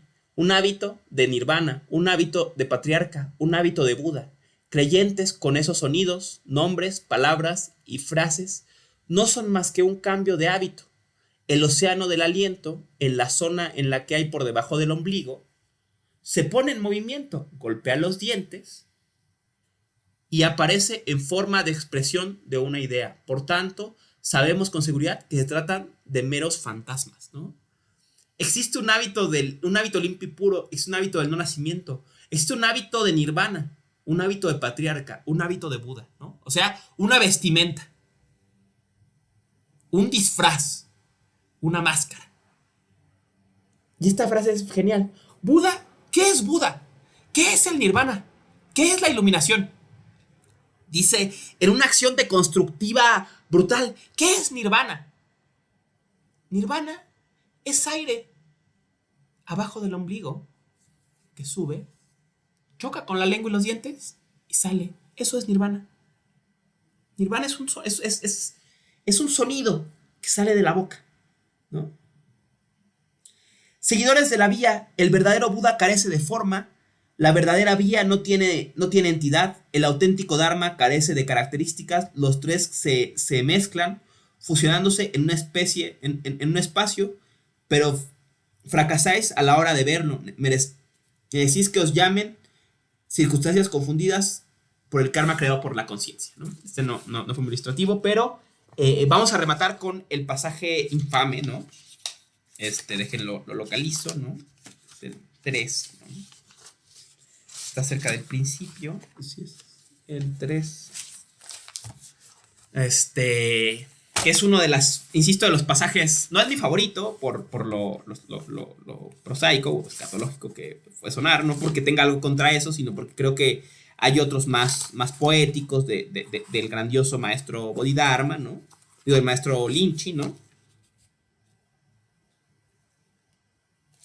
Aquí está, ¿no? Uno de los grandes temas de Linchi es el hombre sin rango, ¿no? O sea, el hombre sin forma, digamos, ¿no? Y dice, ¿no? Sobre esto está en frente al púlpito. Dice, el maestro subió al púlpito y dijo, en esta masa de carne roja existe un hombre real sin situación. Sin cesar entra y sale por las puertas de vuestro rostro. Si alguien de vosotros no lo sabe, mirad, mirad, ¿no? Se enfatiza que grita. En ese momento, un monje avanzó y preguntó, ¿qué aspecto tiene el hombre real sin situación? El maestro descendió de su asiento, cogió al monje y dijo, ¡habla, habla! El monje estaba a punto de decir algo cuando el maestro lo alejó de un empujón y dijo: el hombre real sin situación, un palo para limpiarse la mierda del culo. El maestro regresó a su alojamiento, ¿no? Estos episodios geniales, ¿no? De subiendo al púlpito, ¿no? Son un montón de historias de veces en que Lynchy habló con sus alumnos, ¿no? Los que vimos eran pequeños textos, ¿no? Que entregaba, ¿no? Y aquí son diálogos o a veces monólogos, ¿no? Porque también Lynchy no dejaba que hablara el otro, ¿no? Y siempre son algo así, ¿no? O sea, Lynchy dice algo, un maestro, alguien quiere preguntar algo y Lynchy les pega, Lynchy los ridiculiza o se va, ¿no? Como aquí, ¿no? Entonces, este episodio es genial, ¿no? ¿Qué es el hombre real sin rango? Un palo para limpiarse el culo, ¿no? Aparte de que nos hace pensar, ¿no? Que en aquella época se limpiaban con un palo, ¿no? Seguro no era tan sencillo. Bueno, alguna ventaja tendrá, ¿no? O sea, tontos no eran, ¿no? Por algo eligieron esa técnica peculiar, ¿no? Pero aparte de eso, ¿no? Habla del hombre real sin rango, ¿no? Que sale por la, dice Lynchy, entra y sale por la puerta de vuestro rostro. ¿Qué es el hombre real sin rango? La conciencia, ¿no? El hombre real sin situación, la conciencia, el abrirse al mundo, ¿no? Pensemos en Sartre, la intencionalidad, ¿no? Sale por los ojos, entra y sale por los ojos del rostro, ¿no? Es sin situación, sin rango, no es algo determinado, digamos, ¿no? Y cuando un monje le pregunta, ¿y cómo es? El propio Lynchy, en su típica actitud deconstructiva frente a todo apego, dice: es un palo para limpiarse el culo, ¿no? O sea, mi propia idea, mi propia fe es un palo para limpiarse el culo, ¿no? Entonces, eso es el budismo zen, ¿no? Ahí está el budismo zen, ¿no? Y por qué ha sido tan interesante, ¿no? Decía Hitsumatsu Shinichi, ¿no? El budismo zen es una religión paradójica, porque es una religión que niega el propio apego a lo sagrado, ¿no? Niega la santidad. Y eso se plasma, decía él, en la propia enseñanza de Bodhidharma. ¿Qué es el Buddha-dharma? Vacío, no santidad. A ver, ¿qué hay acá?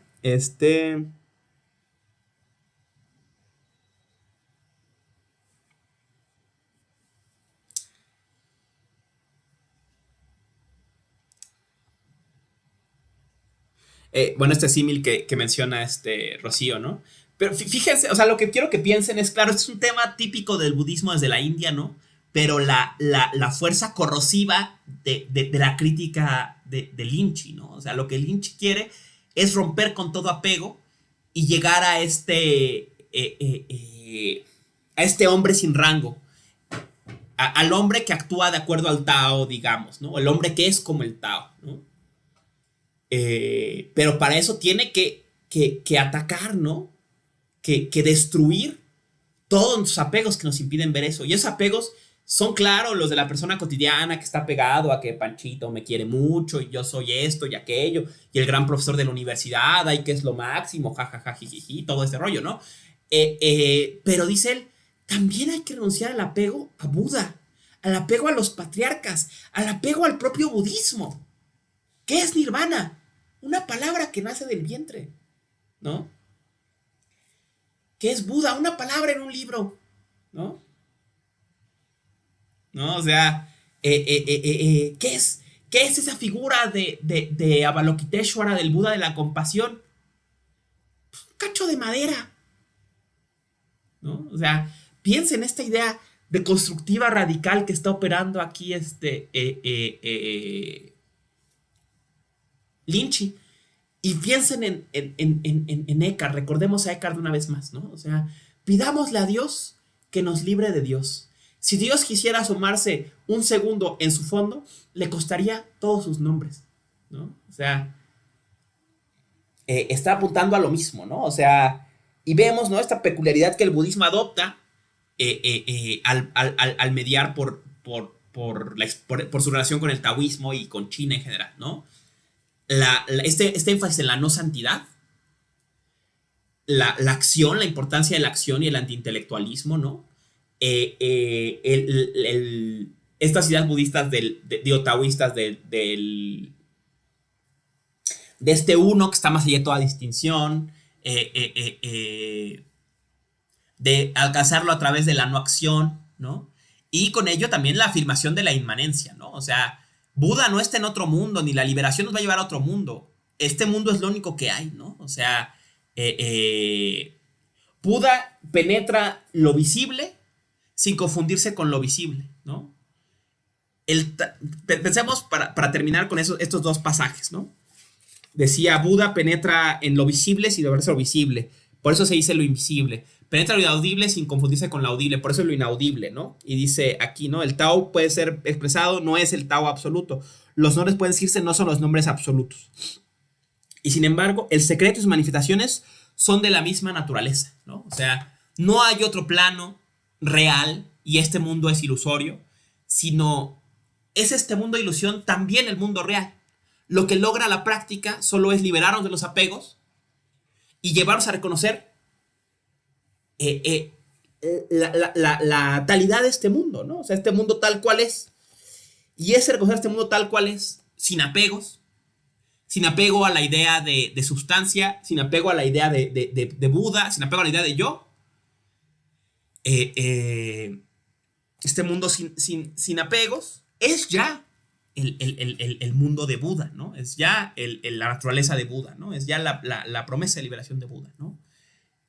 No está en otro mundo, no está en un paraíso supraterreno, está aquí y ahora ya patente, ¿no? Y solamente lo que tenemos que hacer es no hacer nada y dejar que se haga patente, no interponernos, pero claro, no hacer nada, actuar de acuerdo al Tao, actuar según el Wu Wei, no es simplemente sentarnos en una silla, ¿no? Es hacer el no hacer, ¿no? Hacer la acción sin agente, digamos, ¿no? Y ese será el reto del que hablaremos la sesión que viene, ¿no?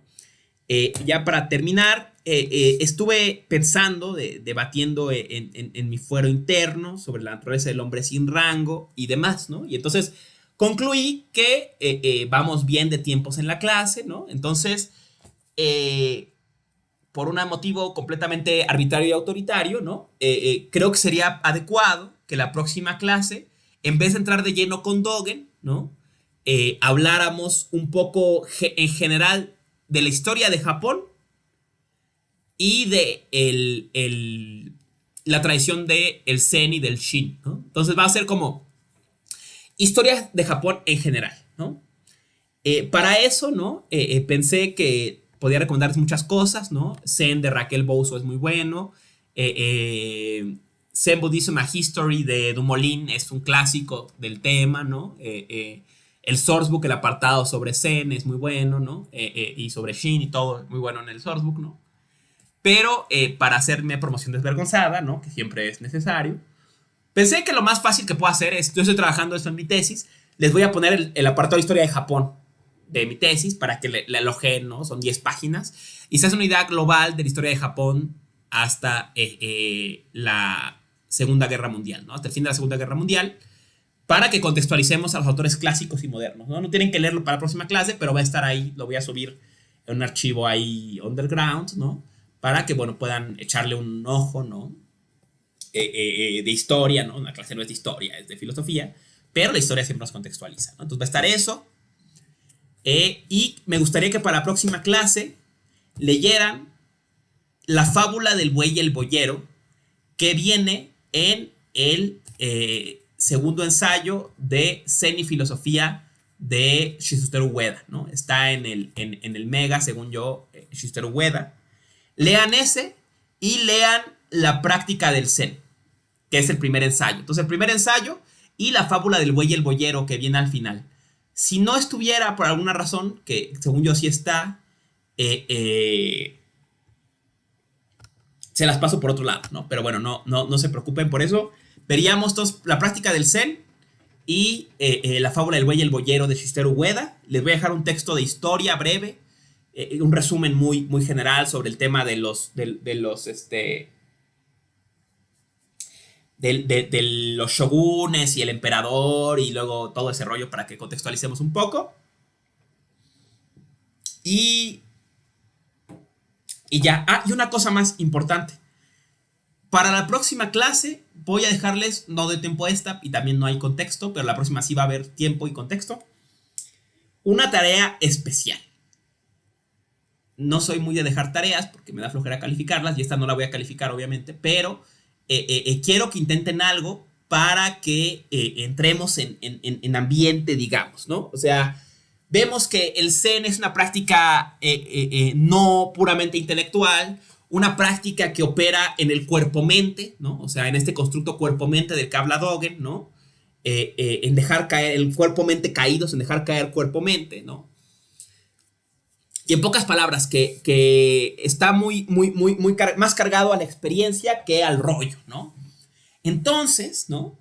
La próxima clase les voy a explicar al final de la clase, y bueno, lo hace Ueda en el texto que van a ver, ¿no?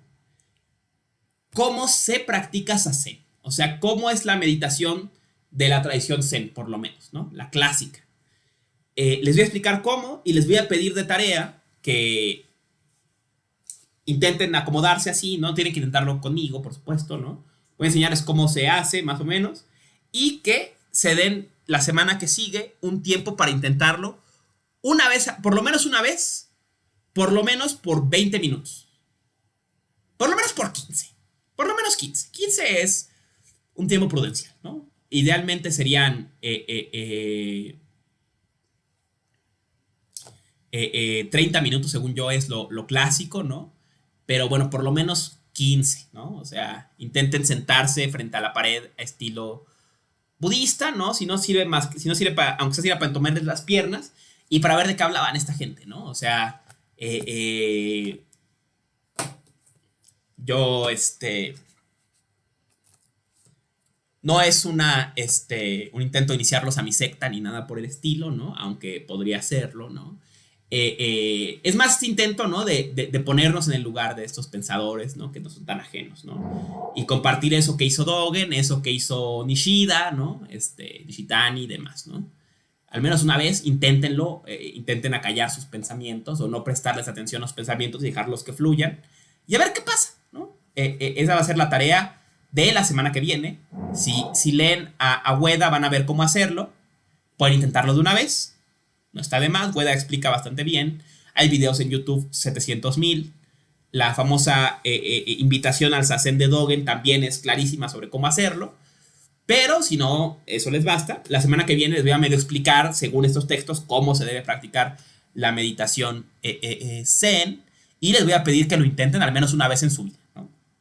Inténtenlo, a ver qué pasa y que me compartan sus experiencias, ¿no? O sea, cómo se sintieron, qué pasó, qué percibieron, si no sirve para nada, si es una pérdida de tiempo o si en algo, no sé, lo que sea, ¿no? Entonces, eso va a ser su tarea de la semana que viene. O sea, la semana que, el próximo jueves vamos a ver a Ueda, insisto, ¿no? La práctica del Zen y la fábula del buen boyero, que vienen en su texto Zen y Filosofía. Les voy a dejar un pequeño texto sobre historia de Japón y a partir de esa semana les pediría que intentaran a la que sigue, o sea, dentro de 2 semanas, dedicarle 20 minutos al Zazen, ¿no? A ver qué efecto tiene, ¿no? Y si leen el texto de Ueda antes, pues inténtenlo como dice Ueda, o vean en YouTube cómo se hace, lo que sea, y denle una probada, a ver qué onda, ¿no? En fin, dejo hasta aquí la transmisión, contesto a lo que hay ya en el chat y me quedo un rato más como es costumbre. Muchas gracias, colegas, que siguen esta sesión en YouTube. Nos vemos próximamente, ¿no? La próxima semana, próximo jueves, con Ueda, ¿no? Y historia de la filosofía japonesa, ¿no?